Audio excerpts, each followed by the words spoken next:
ప్రభుత్వం village సెక్రటరీలకు good news అయితే చెప్పింది. స్థానిక సంస్థల అంటే సర్పంచ్, ఎంపీటీసీ, జెడ్పీటీసీ ఎన్నికల నోటిఫికేషన్ వచ్చిన నేపథ్యంలో మరి గ్రామ కార్యదర్శులకు సంబంధించి, తర్వాత సర్పంచ్‌లకు సంబంధించిన అన్ని బిల్లుల్ని పెండింగ్ బిల్స్ అన్నిటిని క్లియర్ చేస్తామని తెలంగాణ ప్రభుత్వం ఇటీవల ప్రకటించింది.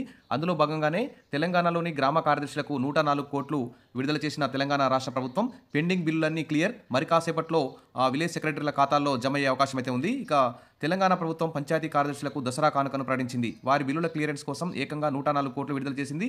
దీంతో పెండింగ్‌లో ఉన్న బిల్లులన్నీ క్లియర్ అయినట్లే. మంత్రి సీతక్క చొరవతో ఎప్పుడూ లేని విధంగా ఒకే విడతలో ఇంత పెద్ద మొత్తాన్ని విడుదల చేయడం ఒక గుడ్ న్యూస్ అని చెప్పుకోవచ్చు. ఈ సందర్భంగా మంత్రి సీతక్క మాట్లాడుతూ పంచాయతీ కార్యదర్శుల సమస్యలను అర్థం చేసుకున్న CM Revanth Reddy, deputy CM బట్టి విక్రమార్క వెంటనే స్పందించి నిధులు విడుదల చేశారని తెలిపారు. ఈ చర్య పంచాయతీ వ్యవస్థ పటిష్టతకు దోహదం చేస్తుందని పేర్కొన్నారు. ఇక త్వరలోనే సర్పంచ్‌లకి సంబంధించి, గ్రామ పంచాయతీలకు సంబంధించి పెండింగ్ బిల్స్ అన్ని కూడా విడుదల చేస్తామని చెప్తుంది ప్రభుత్వం. ఇంకా ఉద్యోగులకు సంబంధించి కూడా ప్రతి నెల 700 కోట్ల పెండింగ్ బిల్లు విడుదల చేస్తామని చెప్పిన ప్రభుత్వం మరి ఇంతవరకు ఆ 700 కోట్ల విడుదలకు సంబంధించి అయితే ఎలాంటి అప్డేట్ అయితే రాలేదు. మరి 2-3 రోజుల్లో వచ్చే అవకాశం అయితే ఉంది.